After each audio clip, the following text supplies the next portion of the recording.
নজর রাখবো পরবর্তী খবরের দিকে। তৃণমূল জামানার অবসান, সেই ঐতিহাসিক যুগ সন্ধিক্ষণে লাখো মানুষের উচ্ছ্বাসে প্লাবিত হয়েছে কলকাতার ব্রিগেড প্যারেড। 11 সালের সেই পালা বদলের সঙ্গে 26-এর পরিবর্তনের তুলনামূলক পার্থক্য কোথায়, চলুন দেখব সেই ছবি।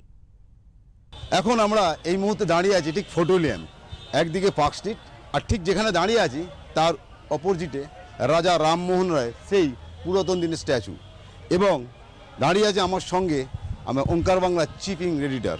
দেখো, 2011 সাল আর 2026 সাল, মাঝে 15 বছর।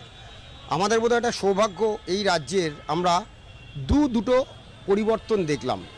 একটা সময় আমরা যখন কলেজে পড়তাম, সেই সময়ে বাম শাসন চলছে এ রাজ্যে।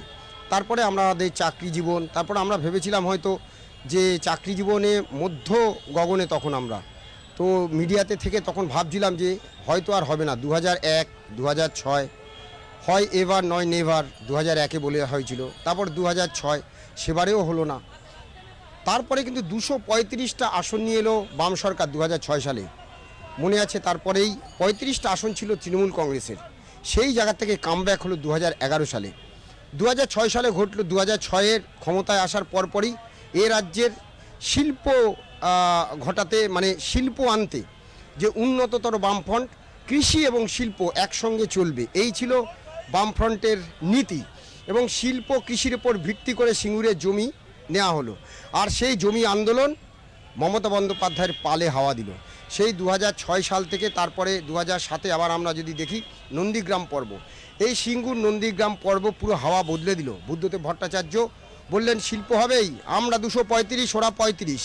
তো এই হাওয়ার উপর নির্ভর করে মমতা বন্দ্যোপাধ্যায় ধর্মতলা অনশন, অনেক রাজনৈতিক পট পরিবর্তন। সিঙ্গুরের সে হাইওয়েতে গিয়ে মমতা বন্দ্যোপাধ্যায়ের বহুদিন ধরে হাইওয়ে অবরোধ করে রাখা, মানে এই যে পুরো পট পরিবর্তনের পরে 2011 পরিবর্তন হলো। এবারে আবার ঠিক 15 বছর বাদে তিনবার শাসন ক্ষমতা মমতা বন্দ্যোপাধ্যায়, সেই মমতা বন্দ্যোপাধ্যায় আবার পরাস্ত হলেন 15 বছর বাদে।